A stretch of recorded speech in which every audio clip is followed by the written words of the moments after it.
Hey guys, Sabrina here. Sorry for being so MIA. I'm going to catch you up on all the projects that I've been doing, so I'll have a couple of videos coming out.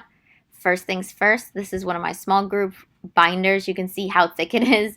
I should probably move it to a 2-inch, but this had all the kindergarten smorgasbord kind of resources in it and just like a whole collective pile of different guided reading.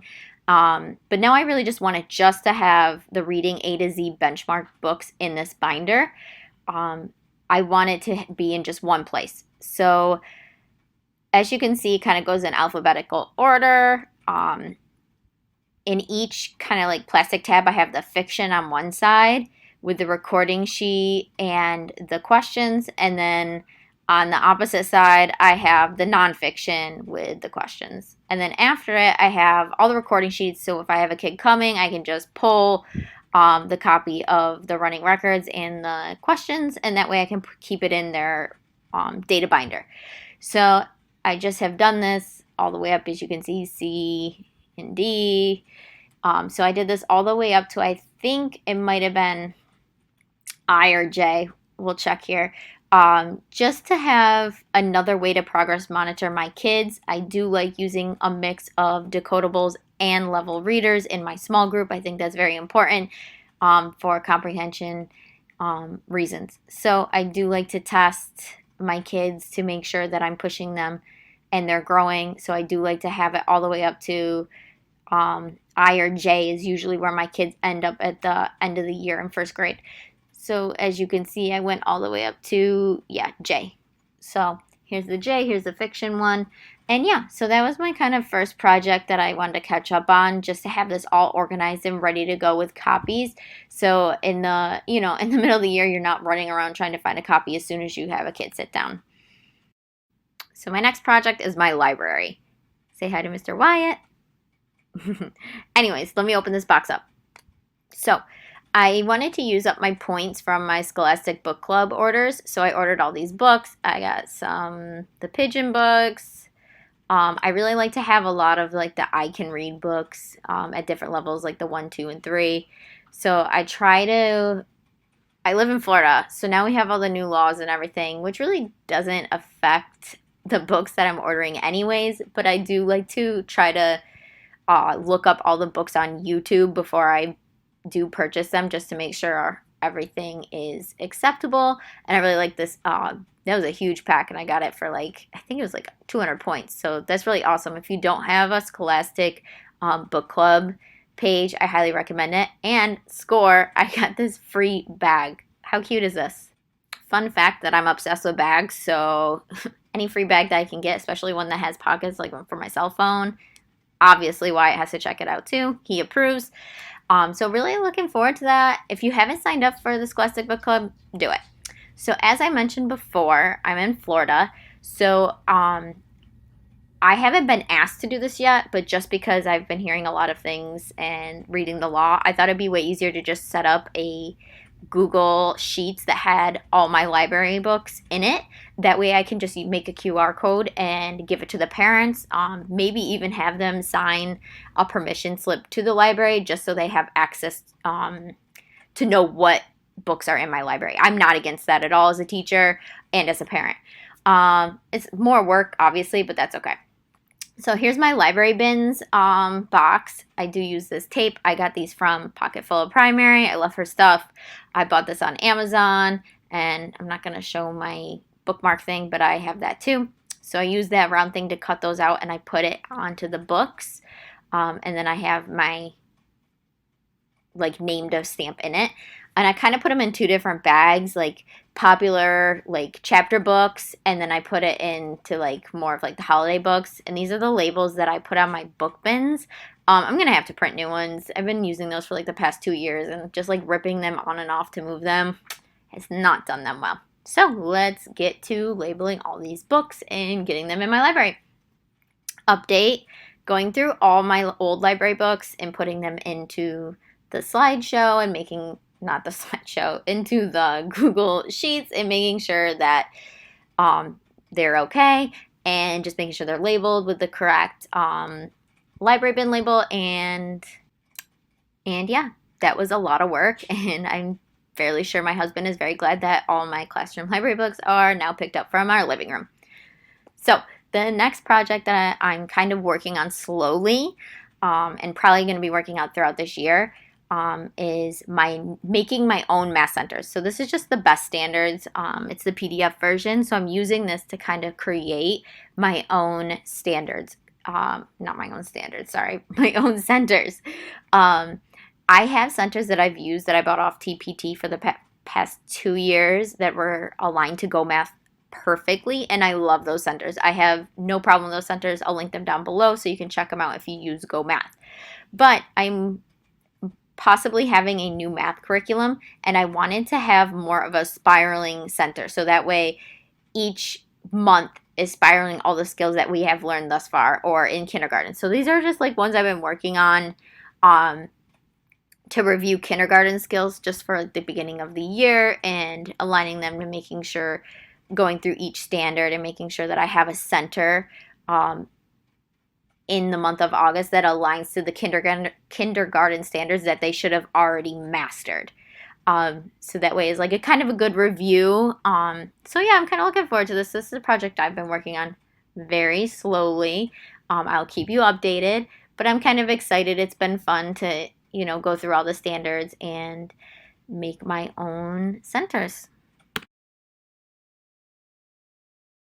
So my next project involves my Cricut and the Dollar Tree. So I'm probably crazy, but yes, I did rebuy 20 plus of these plastic containers. I'm obsessed with these. I've used these for the past 2 years for my crayons in my classroom, and I absolutely love them. It keeps the kids organized. It's easy to know whose crayons are whose. So I'm going to use the Cricut and put the numbers on them. Let's go.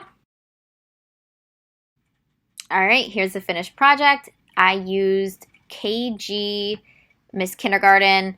I'll link it down below. I love that font. I use it for everything in my decor items. Sometimes the numbers don't look exactly like you want them to for like an elementary school, but I like how they turned out. Rookie mistake with the Cricut that I measured them to cut the height I needed, but not the width. So like the double digit numbers are super close together, but oh well. As you can see, I put the number on the front and the back. I typically don't do this, but this year I did because I know I used all the same color. So like all of them are clear. So in case a kid puts it on the ground, they're like, no, that's my crayon box. I had 2 blues. I'm saving myself from interrupting that fight. The kids are going to know, just turn around, look at the back. Is that yours or not? So this is the first year I'm using all the same colored boxes. So hopefully having the numbers on both sides will help eliminate those problems and be aesthetically pleasing. For my last project, I've been working on updating my ELA and math progress monitoring binders. I bought these before I even knew what grade I was teaching. I thought I was teaching kinder, but I ended up teaching first. I do like these. They have like different versions, and you go through and the kids you can orally assess them.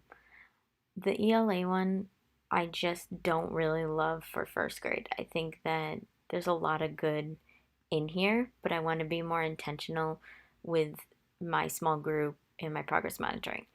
So, with that, I have for the past 2 years used this, and inside I kind of made a chart to show all the skills assessed, their reading levels, writing samples, just all the things. You can see kind of like how I'd fill it out as I'm giving the kids the test.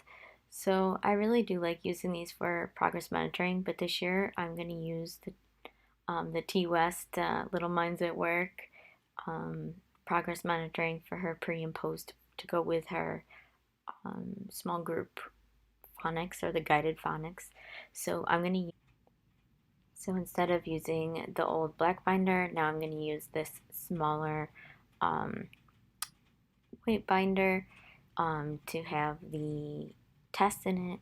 And then as you can see, I'm still using the black binder to keep as their like portfolio, if you will. So I just put in all the recording sheets for each student underneath their tab number. And I'm just going to use this instead of the old one. And I can always go back if I didn't, if I don't love the system, but I have a feeling I'm going to like it a lot better. Same thing with the math. Last year, as you can see, I used all the tabs, and I really love that system.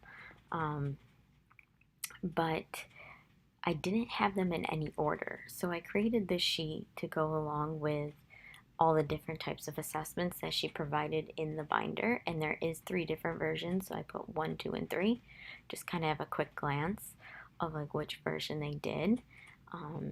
And I did that for the second page of, and then the third page I added like time and fact fluency, like addition fluency. She doesn't have those in there, but I do test that with different things.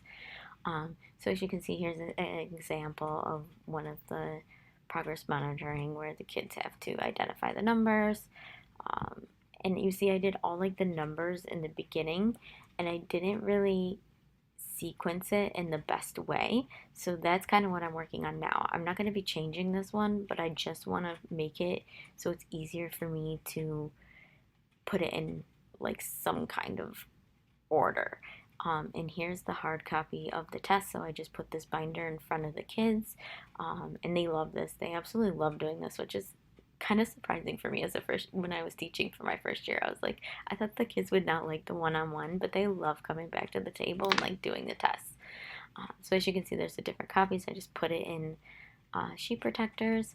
So what I did is I took one of my sheets with all like the tests, and I put on like, when do I want to like monitor or give this test. So I kind of put like BOY for beginning of the year, and then in the second column I put like if I want to do that next, and the third column is kind of the things that I want to do last.